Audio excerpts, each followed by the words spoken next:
2022 का चुनाव जब समाजवादी पार्टी हारी, उस समय आरोप इलेक्शन कमीशन पे हम लोगों ने मिलकर के लगाया था। इन्होंने जानबूझ करके हमारे वोटों को काटा और उसका परिणाम ये हुआ कि हमारी सरकार नहीं बन पाई। वोट में गड़बड़ी, वोट में हेराफेरी, वोटर लिस्ट में वोटरों की वोट चोरी, ये चीज़ इतनी जनता के बीच में चली गई कि अब मजबूरी में उन्हें एसआईआर कराना पड़ रहा है। और सोचिए, अब आधार को ही ऐसा कर दिया कि आधार किसी लायक नहीं बचा, उसका आधार ही खत्म कर रहे हैं। ये साजिश षड्यंत्र इसलिए है कि सरकार सच्चाई से डरती है, हर आंकड़े में हेराफेरी करती है। 20,000 वोट कटने का मुद्दा आपने उठाया।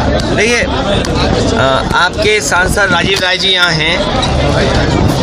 बीजेपी तो पहले ही तैयारी कर ली थी कि 20,000 वोट काटना है, जबकि एसआईआर नहीं आया था, उस समय ही उन्होंने तैयारी कर ली थी। और अगर आपको याद हो, 2022 का चुनाव जब समाजवादी पार्टी हारी, उस समय आरोप इलेक्शन कमीशन पे हम लोगों ने मिलकर के लगाया था कि इन्होंने जानबूझ करके हमारे वोटों को काटा और उसका परिणाम ये हुआ कि हमारी सरकार नहीं बन पाई। इधर वोट में गड़बड़ी, वोट में हेराफेरी, वोटर लिस्ट में वोटरों की वोट चोरी, ये चीज़ इतनी जनता के बीच में चली गई कि अब मजबूरी में उन्हें एसआईआर कराना पड़ रहा है। याद रखना, ये एसआईआर अपनी नाकामी, अपनी कमियां छिपाने के लिए हो रहा है।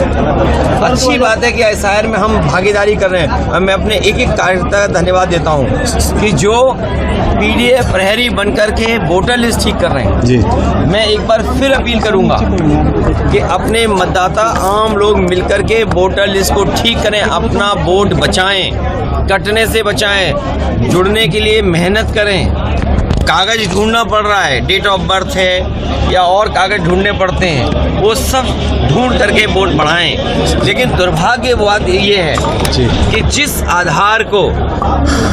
आधार कार्ड को सरकार ने ये कहा कि हमारा पहचान का कार्ड होगा, हम रजिस्ट्री कराने जाएं, बैंक का अकाउंट खोलने जाएं, हम कोई और पॉलिसी से जुड़ना चाहें, पासपोर्ट बनवाना चाहें, ड्राइविंग लाइसेंस बनाना चाहें या किसी कागज को जब हम भरते हैं तो सरकार आधार मानती थी। और सोचिए, अब आधार को ही ऐसा कर दिया कि आधार किसी लायक नहीं बचा, उसका आधार ही खत्म कर रहे हैं। ये साजिश षड्यंत्र इसलिए है कि सरकार सच्चाई से डरती है, हर आंकड़े में हेराफेरी करती है। लेकिन हम मजबूती से काम करेंगे और लोकसभा में ये बात रखेंगे कि किस तरह भारतीय जनता पार्टी बेईमानी करने पर उतर आई है।